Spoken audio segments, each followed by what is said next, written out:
What's the meaning of combat?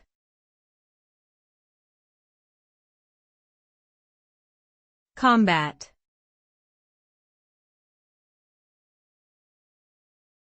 Combat.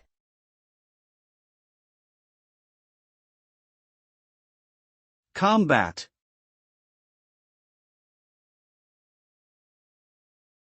Combat.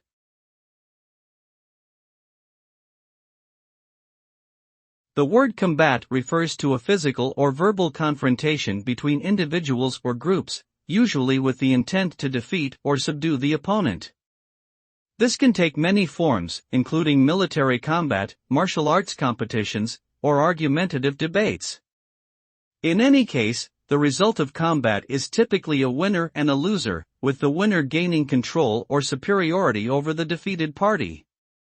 Combat can be dangerous and have serious consequences, both physically and emotionally, for those involved.